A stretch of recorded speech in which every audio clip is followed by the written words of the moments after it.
Good morning, everyone. Welcome to Unity Radiant Light. It's the first Sunday in Advent, Hope and Faith, and I'm Reverend Cherie Ruffo. So glad to have you here. Wow. So when we start this Advent, we're going to start with lighting our light, our Advent wreath light. But I chose this one this morning, in honor of Karen too, because it's the Hallmark lantern. But it also does represent hope and faith. And so we are lighting it. I know the light's here. There it is. We're lighting it for our first Sunday in Advent. And as we breathe this in, hope and faith, we know that that light, that spirit within us and within the world is going to blaze with this, is already blazing with this. So this morning, that's what we're going to be talking about is hope and faith, and really why it's the first one, the first week in Advent. So one of the things I always consider when I'm talking about, in Unity speak about definitions, what something means, I go to the Revealing Word, which was by Unity co-founder Charles Fillmore. And he gives us that metaphysical definition. We're going to look at that closely this morning. Hope and faith is the expectation of good in the future. And as we think about that, the expectation of good in the future, it's a quality, good as far as it goes, of sense of mind. See, it's where we think, because it is subject to time. But faith, and that's why Unity celebrates hope and faith. Faith is the certain knowledge that our good is ours right now. It is of God, so it goes beyond time and space. We talk about that, the quantum field, really often. And is hope something that's easy to come by and easy to hold? No, I think that we've seen in our lifetimes, so not just in 2020, but 2020 was when the pandemic started. It was definitely a hope and crisis because people were being challenged by what this meant. We go back to and we think through the years and personally, what's happened in our lives. How is hope shown up, and when has hope been in crisis? When we think about it in the time of, was there a crisis when the angel Gabriel told Mary, 13-year-olds, they think that she was 13, that she was going to give birth to the Prince of Peace, the Son of God? I would imagine, especially because Mary was supposed to marry Joseph. And in those times, if you did something that, like having a child out of wedlock and all the things that came along with that, people were stoned to death. But Mary had that hope because she had the faith. She knew that it was going to be okay. And when Joseph found out, he was in crisis. He was a little shocked when he saw Mary pregnant. But he had a dream telling him what was happening, but he also had faith. He had that pure faith. He knew that they were risking a lot by having Jesus. He knew that people were going to, cast aspersions on them, but he had that faith. So this is where the story starts, and this is where Advent starts. Knowing that the hope because it had been been prophesized that this Prince of Peace would come, that the Messiah was coming. And so there was so much hope that this was taking place in the world. So when we think about it in terms of our lives today, what is the situation in the world right now? Do we see a hope in crisis? I would wholeheartedly say yes. There's so many things that are happening, and it's on every level. There's wars that are happening. There's people that are starving to death. There's anger. There's hatred. There's religious fighting. There's so many different things, and there's economic issues, and people are scared. So yes, I would believe that there is a hope in crisis. But do I believe that we can't overcome that? Absolutely not. We know with this hope and this faith that we can overcome anything, and we're going to talk about that. My own journey has been a tough one in the past few months with hope and crisis. It started with my mother had a couple falls, and she was in rehab for a while. But we began to understand with this situation that my mom, who had a stroke a year and a half ago, is not going to. She keeps talking about going back to how things were, and my father does too. But the situation's changed. It doesn't mean it can't change and healing happen, but it hasn't. So there is a hope in crisis. We see my father's failing. My parents have been married for 65 years. They're 85 and 87, and they want to do things their way. And they kept the falls from us for as long as they could until they knew they couldn't keep them from us anymore. And the fact that my mom was in rehab, we didn't know. And so we have a crisis in my family. And there's 4 kids, and we have beliefs of how things should work. And my parents are fighting us tooth and nail, as I know has happened to many of you here. They have an idea of how they want to live their lives. They have an idea how they want to, and their lives will end. And right now we're not in sync, and we're not. So there was a fear of telling us, and we never have tried to change their lives, except for maybe something for the better, but try to think about if they want to stay in their home. Well, then caregivers are an option. But there's so much fear because they'd seen other kids take over. And I'm one of those in charge people. My dad had his heart surgery in 2013 and was having issues afterwards. I went out there and stayed for a few weeks. And, and he was happy about it, but he wants to make his decision and my mom's decision for how they're going to go through this journey. So I felt hurt. I've been in crisis with it.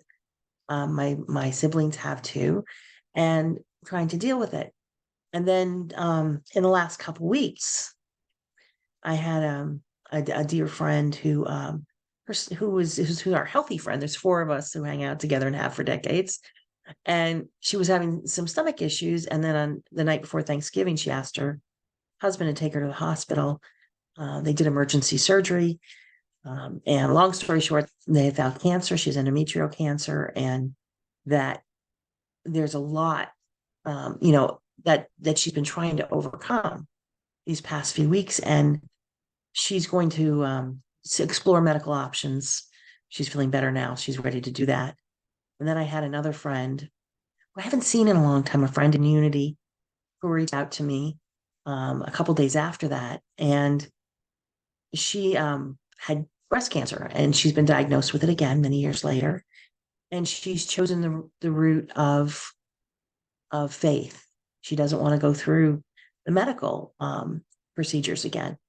And so she's using faith. And she asked me, the first thing I was going to say, well, we have a prayer team. And she said, and then before I could say that, she said, I'm just telling you and a few people because I don't want people's concern. I want the pure prayers.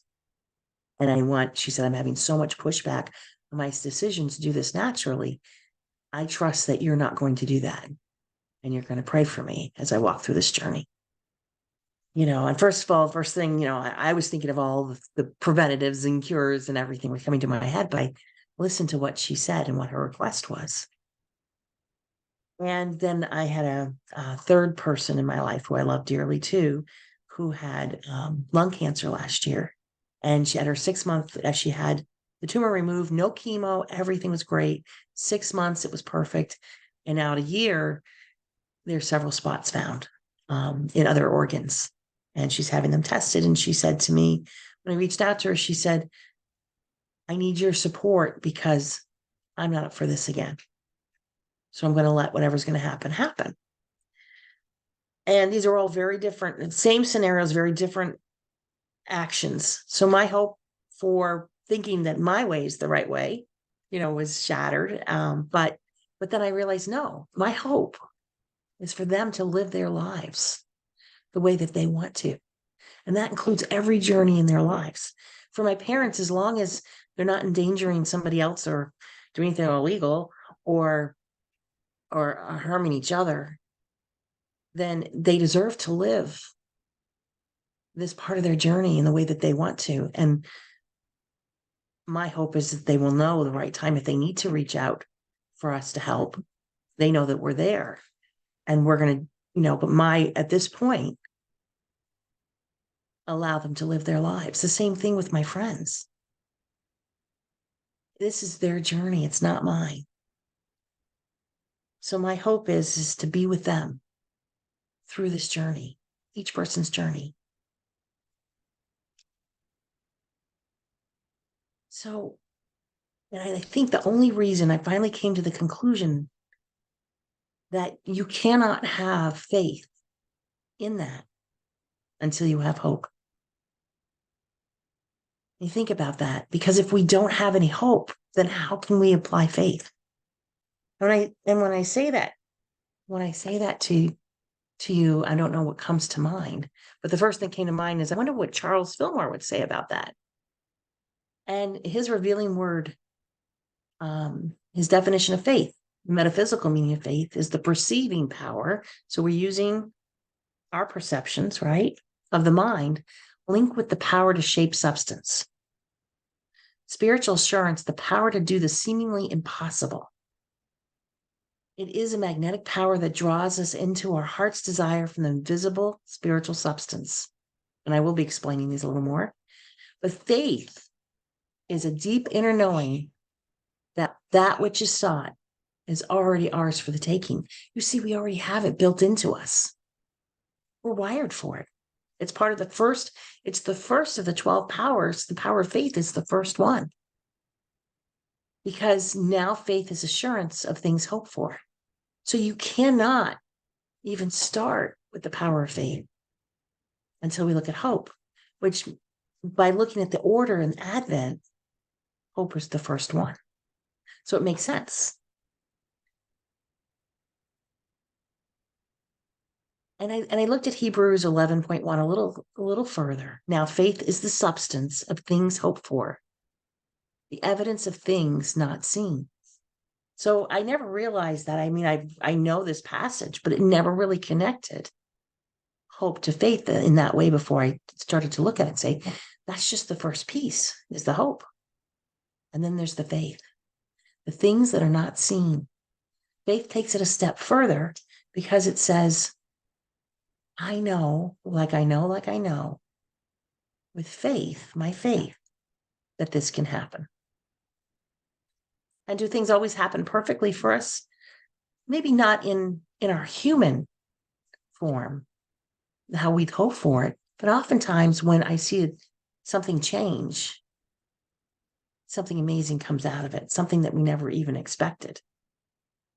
So when I think about faith, it really is the foundation of everything that we do in unity. And we know that's why it's the first of the 12 powers. But the substance of things hoped for. So we ask the questions, we think about that, the things that we have faith in. Or we have to go back to what we hope for. What do we have hope for in the world? What do we see with our faith when we move to faith happening? And we know that at the end of the day, our job is to hope for the best and highest good in all situations. And it may not be what you or I would hope for, but with our faith, we know that the best and highest good is appearing. What about if you have a crisis happening in your body? What do you hope for? Do you know? What do you have faith in? And this is the first question we have to ask, is where are we placing this faith? And we know that, and we've talked about this so often, Unity Radiant Light, is that our unconscious, 90% of our unconscious is made up of our feelings and experiences and our thoughts. So does that make it hopeless then for us? Because, wow, oh my gosh, everything's happening there. What? Not at all, because that 10% of our conscious is powerful. And if we bring these thoughts into our awareness, that you can heal, or the situation can be resolved, or everything is in the best and highest good, then we just shifted it, that power, and it's helping resolve, or helping us to release any kind of resistance we may have. That resistance may have to our situations. I don't deserve, maybe in our unconscious, we're telling ourselves, feeling, and we don't deserve to heal. The world doesn't deserve to have peace. And those are the things to look at. It's not a time for us to point fingers and say, well, it's got to be your belief system. And I see that sometimes when I'm doing pastoral counseling or pastoral visits with people who are suffering.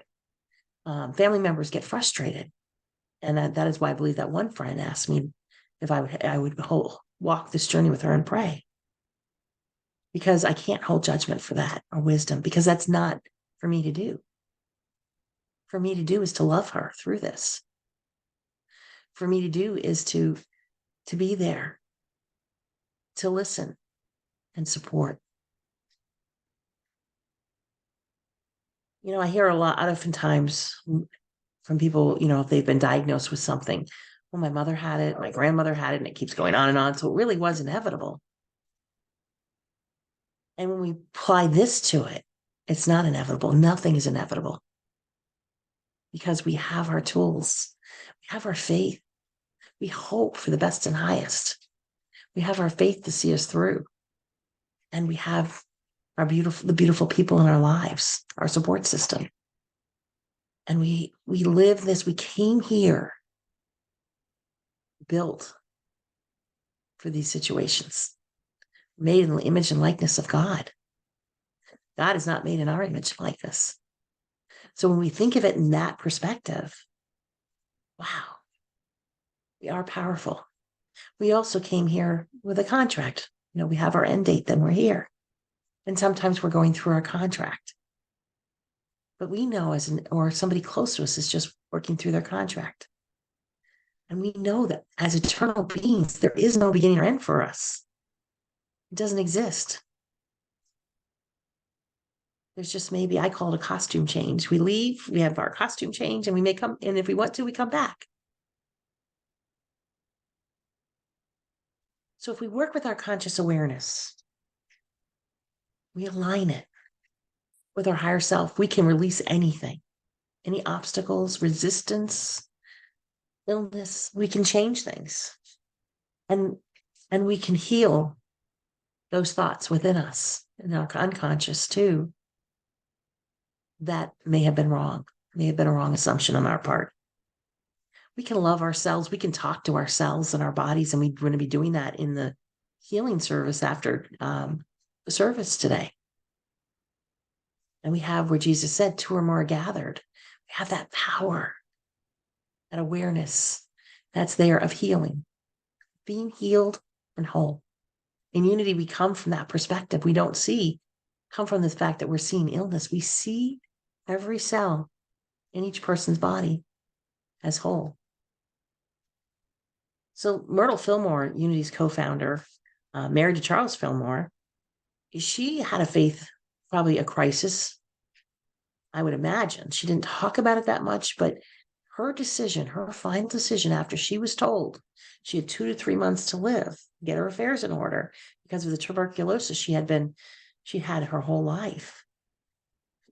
She made a decision, and she used the tools that she had learned, and she had a faith that was unwavering.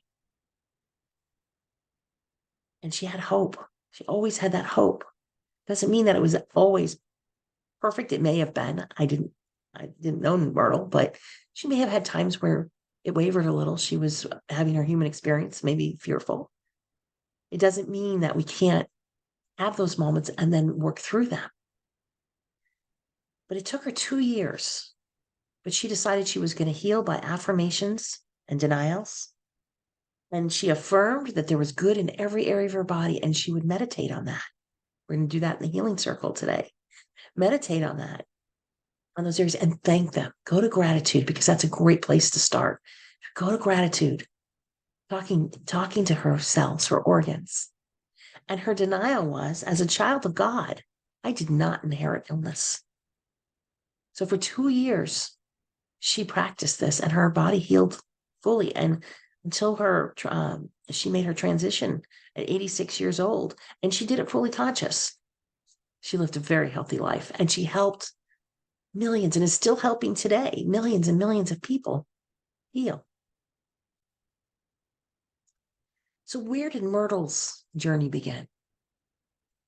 Hope. hope that she'd see relief from the tuberculosis, hope that she would have a wonderful life. And then she went to faith. Started in hope and then went to faith. So we have faith can be in a time of crisis. Where's our faith in that? Something's happening in the world, same thing in our bodies, wherever it is, we can overcome it.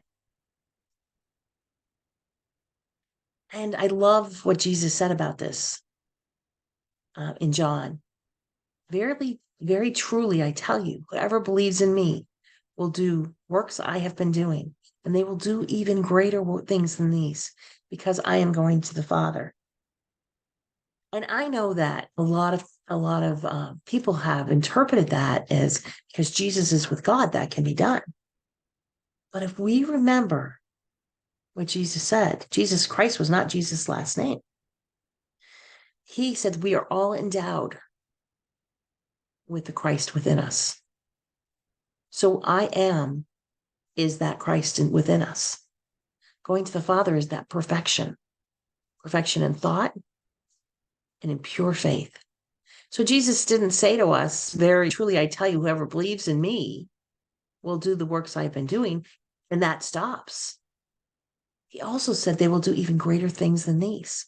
So as we're on this journey, we're beginning the Advent, and as we go through each week in Advent, we're going to be working on being the best Christ we can be, bringing those qualities up, rebirthing them within us in a very conscious way. And Jesus was the one who led us to that. And one of the things that I love about this Corinthians 13:13 is, and now these three remain: faith, hope, and love. But the greatest of these is love. And you may be thinking, well, why didn't you bring this out the third week in Advent? Well, I probably will, and every week. But it starts with faith. Actually starts with hope. I would reverse that. And the faith to get us there. And Charles Fillmore talks about the substance. The substance that he's talking about is love, because we come from love. We can't be anything else. We may forget at times, but we come from love. So that substance that these things are manifesting in, happening in, is love. And that's beautiful. It gives us hope because we know that great things can happen. May not be seeing them right now, but we know it can happen because we have faith.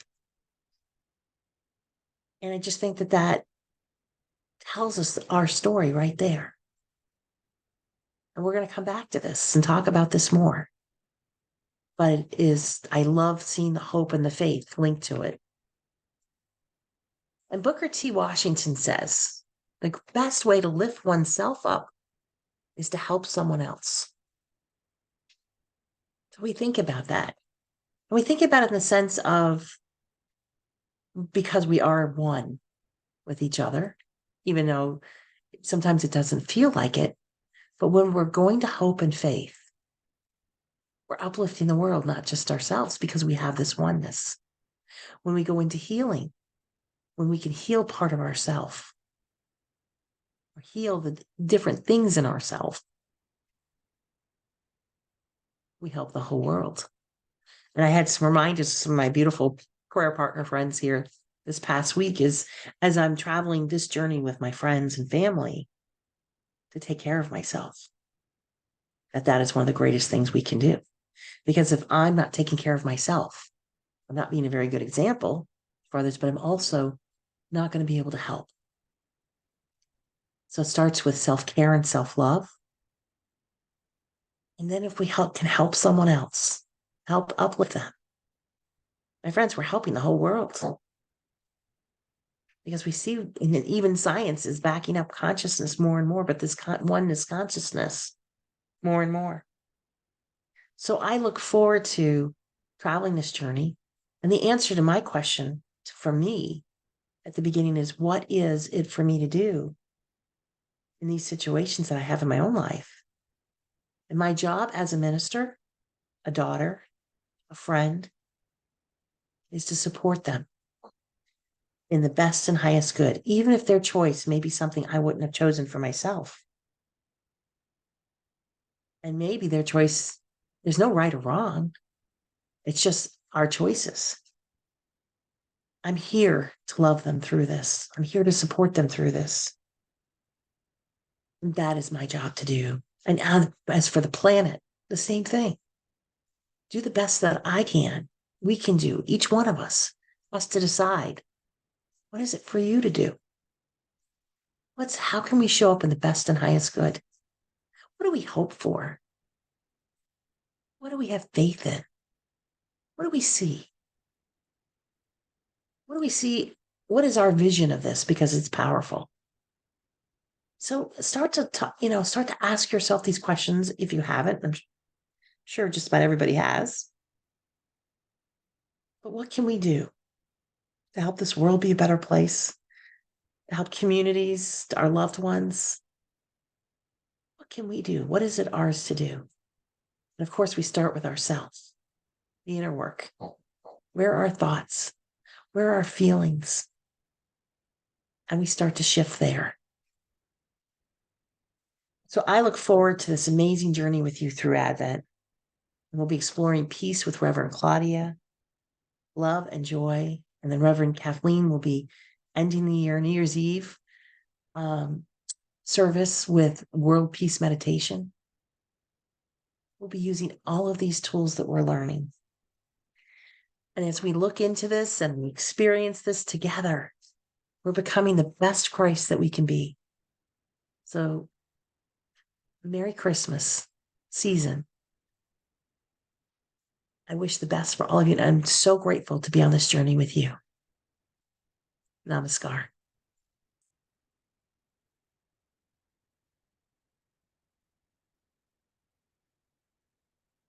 And as we open and prepare for meditation, just affirm, I am open and receptive to the spirit of truth, healing in me what needs to be healed, and revealing to me what needs to be revealed.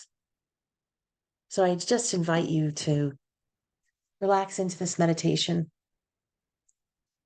As we take a deep breath in, all the way down, we gently release it.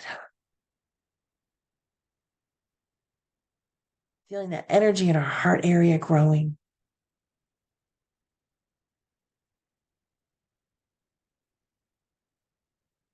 As we look at Advent, the first week, hope and faith, what are the things that you hope for?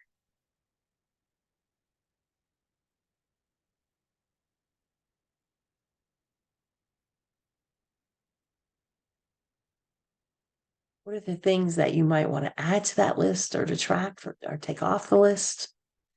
And then as we move into faith, what do you know, like you know, that is happening? You may not see the evidence of it in this outer world yet, but you know it's there.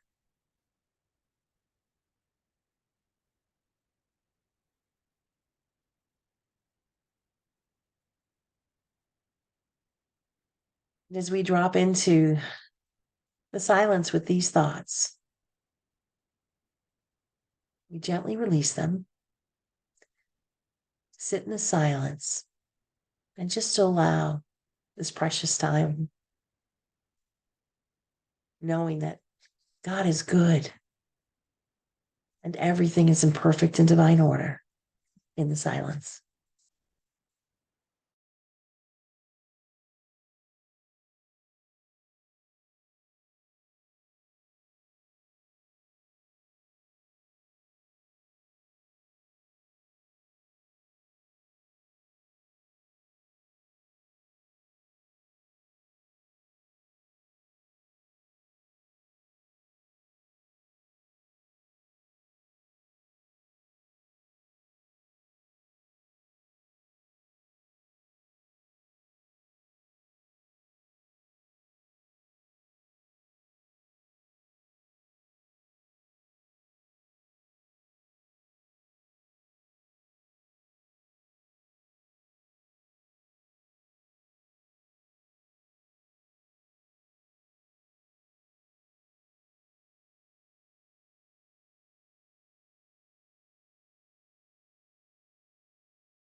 As we bring our awareness back, we don't have to leave this time of silence. It can be a part of us, part of our everyday, our time to just sit and commune.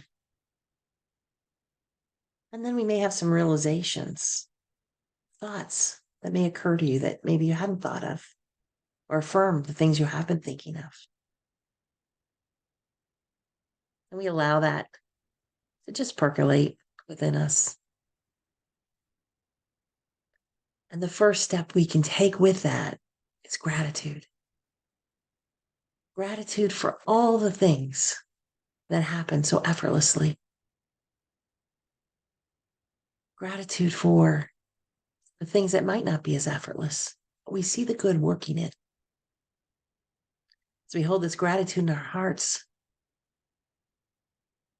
we're just so grateful for Jesus, our way shower, for this journey he embarked on those millennia ago when he came into this world, the journey of him traveling into the world, the journey to him leaving the world. All the good, all the lessons that he left with us, the lessons I imagine he experienced himself. We just have hearts full of gratitude. And for all those beautiful souls we're holding in prayer. And for health, we see them as they are, perfect and whole. We have faith in that. Jesus said, your faith has made you whole. And we know for people that we're talking that might be feeling prosperity issues, we see everyone as prosperous in every area of their lives. It's not just about your bank account. We see that prosperity, knowing that this leads to this inner joy. So we're not looking out to the world for joy, but we're feeling that joy that rises up within us, that leads us to that true peace. And that is and comes from the substance of love. Love is the foundation, the basis of where we come from, what we are, who we are, what this earth, galaxy, the universe. And for this, we are so grateful as we say thank you. And so it is.